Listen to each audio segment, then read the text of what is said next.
사랑하는 초업제교회 성도 여러분, 유튜브 시청자, 구독자 여러분 반갑습니다. 김정민 목사입니다. 간밤에도 평안히 잘 주무셨습니까? 오늘은 2025년 8월 20일 오늘 수요일 아침입니다. 오늘도 주 안에서 복된 날 되시기를 주의 이름으로 축원드립니다. 기도하고 오늘의 말씀 묵상을 시작합니다. 하나님 감사합니다. 간밤에도 지켜주시고 이렇게 좋은 날을 허락하시니 감사합니다. 이 한 날도 주의 영광 위에 사는 저희들 되게 하시고 하나님의 뜻을 이루는 복된 날이 되게 하여 주옵소서. 이 시간 또 하나님의 말씀 묵상하려고 주님 말씀 앞에 섰사오니 오늘도 하나님의 음성을 듣게 하시고 나를 향한 아버지의 뜻을 깨닫는 복된 이 시간 되게 해 주옵소서. 감사드리옵고 예수님 이름으로 간절히 기도하옵나이다. 아멘. 네, 오늘도 좋은 하루 되시고 또 말씀 묵상 통해 은혜 받기를 축원드리겠습니다. 자, 오늘 함께 말씀 묵상하실 우리 본문의 말씀은 우리 에스겔서 우리 20장입니다. 10절부터 26절 말씀입니다. 좀 길기 때문에 우리 개역 개정판으로 우리 한 번만 읽도록 하겠습니다. 그러므로 내가 그들을 애굽 땅에서 나와서 광야에 이르게 하고 사람이 준행하면 그로 말미암아 삶을 얻을 내 율례를 주며 내 규례를 알게 하였고 또 내가 그들을 거룩하게 하는 여호와인 줄 알게 하려고 내 안식일을 주어 그들과 나 사이에 표징을 삼았노라. 그러나 이스라엘 족속이 광야에서 내게 반역하여 사람이 준행하면 그로 말미암아 삶을 얻을 나의 율례를 준행하지 아니하며 나의 규례를 멸시하였고 나의 안식일을 크게 더럽혔으므로 내가 이르기를 내가 내 분노를 광야에서 그들에게 쏟아 멸하리라 하였으나 내가 내 이름을 위하여 달리 행하였었나니 내가 그들을 인도하여 내는 것을 본 나라들 앞에서 내 이름을 더럽히지 아니하려 하였음이로다.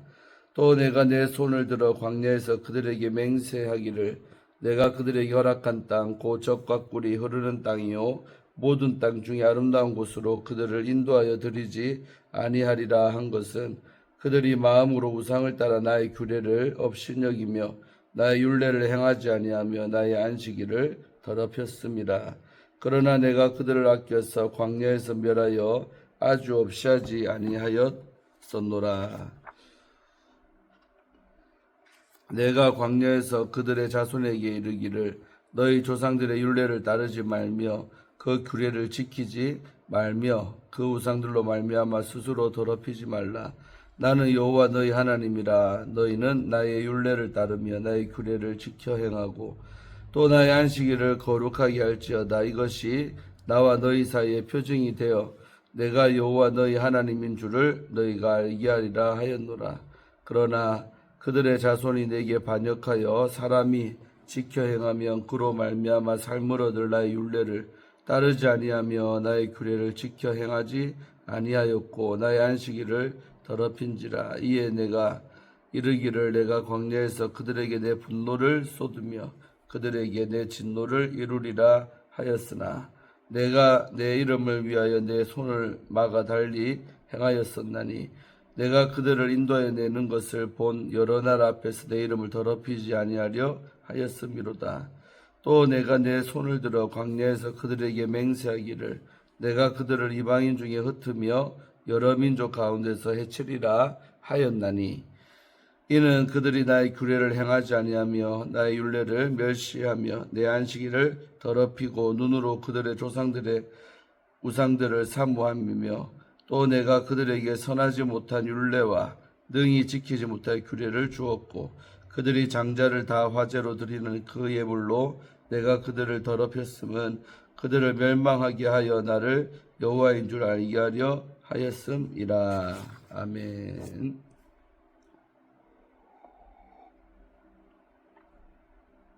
예, 오늘도 본문 말씀 먼저 주의하도록 하겠습니다.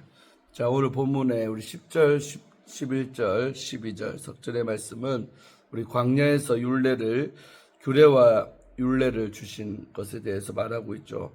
이스라엘의 먼 과거에 대한 소설은 애굽에서 나온 후 광야에서 있었던 사건들로 이어지고 있습니다. 10절에서 26절은 애굽에서 나와 광야에서 죽음을 맞이한 광야 1세대, 우리 10절에서 17절인데 이거 1세대와 그들의 후손 즉 광야 2세대 18절에서 26절로 크게 두 단락으로 나뉘고 있습니다. 이 두 단락은 애굽에서 일어난 사건을 다룬 우리 5절에서 9절과 유사한 흐름을 다루고 있습니다. 하나님의 행위와 그 다음에 기대 10절에서 12절이죠. 그 다음에 18절에서 20절 이것과 이 기대는 광야 1세대와 2세대의 반역 우리 13절 초반 상반절 또 21절 상반절 그리고 하나님의 반응 13절 하반절 또 21절 하반절 그 다음에 중간에 이제 반전 14절에서 17절 또 22절에서 26절 이렇게 구성이 되어 있다는 겁니다. 그래서 하나님은 광야 1세대에게 두 가지를 행하시며 또 그에 따른 기대를 암시적으로 전하셨습니다. 첫째로 하나님은 그들에게 율례와 규례를 주시며 그것을 준행할 것을 기대하셨습니다. 그 다음에 둘째로는 하나님은 안식일을 허락하시며 그것을 자신과 언약 백성 간의 표징으로 삼으셨고 그들은 안식일을 지킴으로써 당신이 자신들을 거룩하게 하시는 여호와이심을 알기를 기대하셨다는 것입니다. 그 다음에 우리 13절부터 16절 말씀은 광야 1세대의 반역에 따른 하나님의 선택이 어땠는가가 나오고 있습니다. 하나님의 명령이 명확히 전달되었음에도 불구하고 광야 1세대는 하나님의 뜻을 정면으로 거부하는 반역을 행하여 하나님의 기대를 완전히 무너뜨렸습니다. 그들은 하나님의 율례와 규례를 준행하지 않음으로써 생명이 아닌 죽음을 택했습니다. 또 안식일을 심각하게 더럽힘으로써 거룩함을 저버렸습니다. 하나님은 분노를 쏟아 그들을 광야에서 멸하겠다고 작정하셨습니다. 그러나 하나님은 출애굽을 목격한 다른 나라들 앞에서 당신의 이름이 더럽혀지지 않도록 다른 선택을 하셨습니다. 곧 적과 꿀이 흐르는 가장 아름다운 땅으로 그들을 인도해 드리지 않으셨습니다. 이는 이스라엘이 스스로 죽음을 택하고 거룩함을 거부한 것에 따른 당연한 그런 결과였습니다. 그들이 하나님께 반역했던 근본 원인은 마음이 우상에 사로잡혔다는 것입니다. 하나님은 이들을 목이 뻣뻣한 백성이라고 칭하셨지요. 우리 출애굽기 32장 9절에 나오고 있습니다. 자, 그 다음으로 17절 말씀은 이스라엘을 우리 아끼신 하나님에 대해서 말하고 있죠. 그래서 언약 백성의 반복되는 반역에도 불구하고 하나님은 그들을 광야에서 완전히 멸하지 않으셨습니다. 내가 그들을 아껴서로 번역된 우리 바타하스 애니알레헴은 내 눈이 그들을 아꼈다라는 의미입니다. 이는 광야 1세대가 우상에게 눈을 돌렸지만 하나님은 그들에게서 시선을 거두지 않으셨음을 뜻하고 있습니다. 이는 전적인 은혜입니다. 출애굽기 32장 11절로 14절 말씀이죠. 자, 그 다음에 우리 18절에서 20절 말씀은 하나님의 네 가지 명령에 대해서 말하고 있죠. 이스라엘의 먼 과거에 대한 소설은 여기서 광야 2세대로 전환이 되고 있습니다. 하나님은 광야에서 그들의 자손, 이제 이 표현이 광야 2세대를 말합니다. 그들의 자손에게 조상의 죄를 답습하지 말고 또 우상들로 자신을 더럽히지 말라라고 명령하셨습니다. 이 명령의 근거는 나는 여호와 너희 하나님이라는 언약 관계의 배타적 성격입니다. 또 하나님의 율례와 규례를 지키라고 하셨습니다. 이는 하나님의 뜻을 따르는 언약 백성의 정체성을 신실하게 지키라는 명령입니다. 이어 안식일을 거룩하게 하라고 덧붙이신 이유는 안식일이 언약 관계의 어떤 표징이기 때문입니다. 즉 안식일은 언약을 맺으신 여호와께서 그들의 하나님이심을 알리는 그런 표징이었습니다. 그 다음에 우리 21절 한 절은 광야 2세대의 또 반역에 관해서 나오죠. 참 가슴 아프죠. 하나님의 엄주와 명령을 받았음에도 불구하고 광야 2세대는 하나님의 명령을 정면으로 거부하고 언약 백성의 정체성을 지키지 않았습니다.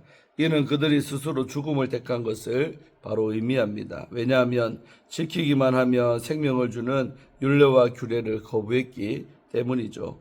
또한 그들은 안식일을 지킴으로 거룩하게 하시는 하나님을 알아가야 했지만 안식일을 더럽히며 이를 거부했습니다. 세대를 거쳐 고질적인 반역이 지속되었습니다. 이에 대한 하나님은 당신의 진노가 다 풀리기까지 광야에서 그들에게 자신의 분노를 쏟아붓겠다고 작정을 하셨습니다. 이는 그들의 반역에 대한 당연한 결과입니다. 자, 그 다음에 22절에서 23절, 24절 석절은 우리 반역에 따른 하나님의 또 선택이 나오고 있죠. 여기서도 반전이 일어났습니다. 하나님은 이때도 심판을 위해 펴셨던 손을 거두시고 당신의 이름을 위한 행동을 택하셨습니다. 하나님은 진노로 심판하시겠다는 뜻을 스스로 돌이키셨습니다. 그 이유는 하나님이 그들을 애굽에서 이끌어낸 것을 본 이방들 앞에서 당신의 이름이 더럽혀지지 않기 위함입니다.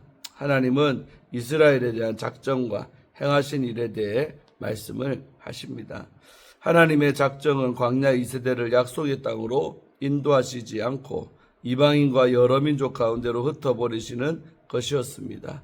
이는 그들이 광야 1세대처럼 하나님의 율례와 규례를 거부하고 안식일을 더럽혔을 뿐만 아니라 그 다음에 조상들의 우상에 눈을 돌려 그것을 따랐기 때문입니다. 이에 하나님은 두 가지 일을 행하셨습니다. 자, 우리 25절에서 26절은 그 하나님의 두 가지 행위가 무엇인가가 나오고 있습니다. 자, 첫째로 하나님은 이 광야 2세대에게 선하지 못한 율법과 능히 지키지 못할 규례를 주셨습니다. 능히 지키지 못할로 번역된 우리 로 이흐 유바햄은 그것들로 말미암아 살 수 없는을 의미합니다. 이는 그가 살 수 있는이라 하이바햄 11절과 13절에 난 표현인데 하나님의 율례와 규례와 극명한 대조를 이루고 있죠. 따라서 이 율례와 규례는 선하지 못하다 로토빔이란 합니다. 하나님이 이러한 율법과 규례를 주셨다는 것은 그들에게 생명을 허락하지 않으시겠다는 그런 의도를 나타내고 있습니다.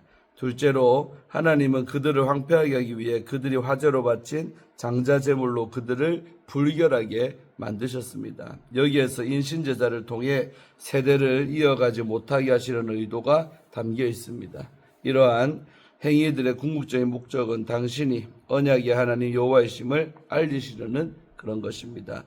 이를 통해 결국 생명을 허락하신 분은 여호와 외에는 없음을 알게 됩니다. 광야 2세대를 향한 하나님의 작정과 행위에 대한 반전은 이 단락에서 서술되지 않고 다음 단락으로 연기가 되지요. 네.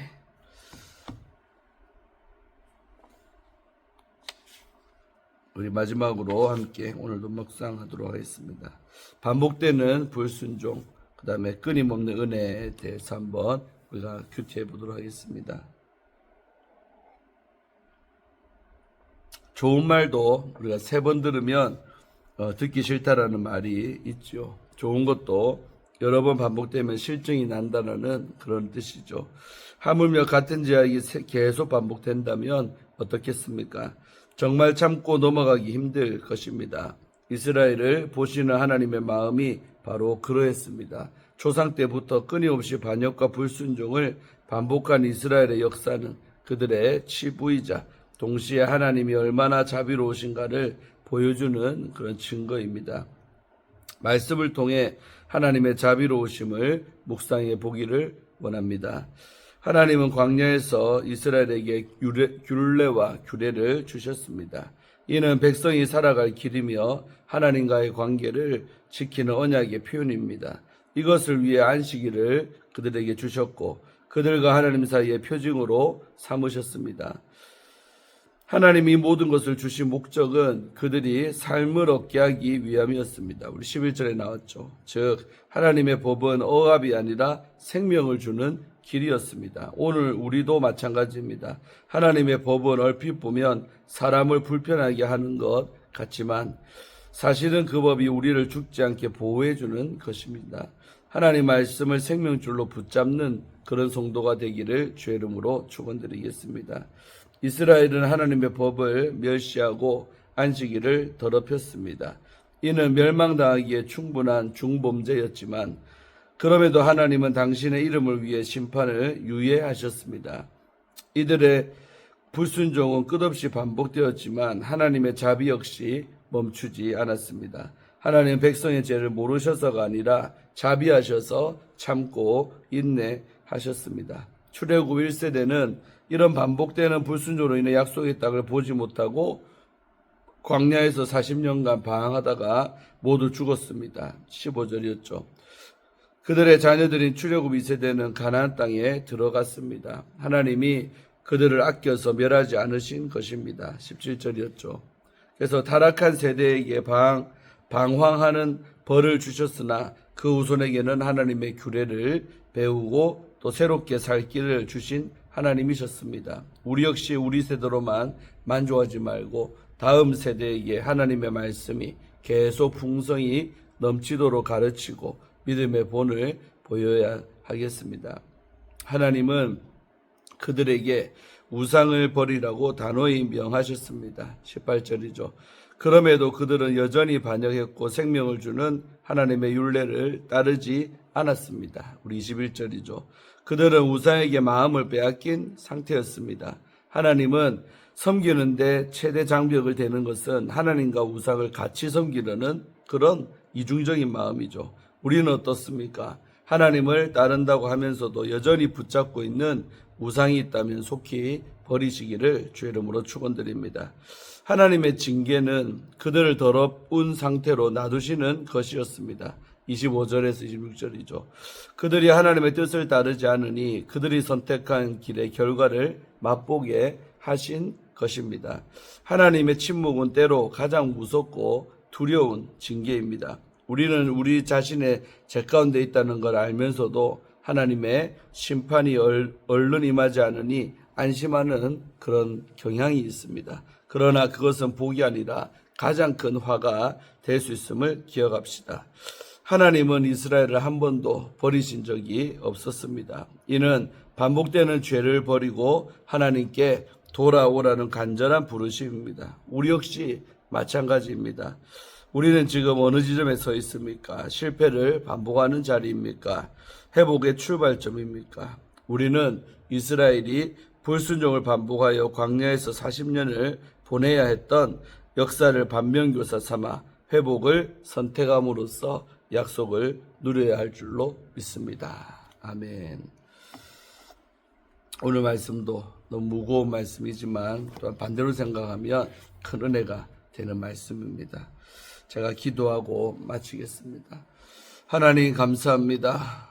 정말로 광야에서 출애굽 1세대 하나님이 그들을 심판하셨고 광야 40년을 뺑뺑이를 돌면서 방황하다가 죽게 하셨고 또 2세대에게는 그렇게 하지 말라라고 그들 가나안 땅을 허락하셨건만 2세대 역시 또다시 조상들의 죄를 또 범죄하는 그런 죄의 반복을 경험했습니다.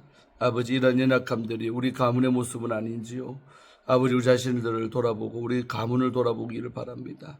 그래서 참으로 믿음이 이어지게 하시고 좋은 것이 이어지게 하시고 참으로 대대를 이어서 하나님을 잘 섬기는 우리 모든 성도님들의 가정들이 될 수 있도록 축복해 주시고 하나님의 말씀은 우리를 살리는 길이라고 오늘도 우리에게 말씀하고 있사오니 늘 말씀을 지키고 또 그 말씀 안에 거하도록 애쓰고 노력하는 우리의 복된 믿음 생활이 되게 역사하여 주시옵소서. 오늘 이 하루도 주신 말씀 붙들고 승리하며 살다가 승리하는 복된 날 되게 하여 주옵소서. 감사드리옵고 예수님 이름으로 간절히 축복하며 기도하옵나이다. 아멘. 할렐루야. 복된 날 되시기를 바랍니다. 저녁에 수요예배 때 뵙고 또 내일 아침에 큐티로 또 찾아뵙겠습니다. 잘 계시기 바랍니다. 샬롬.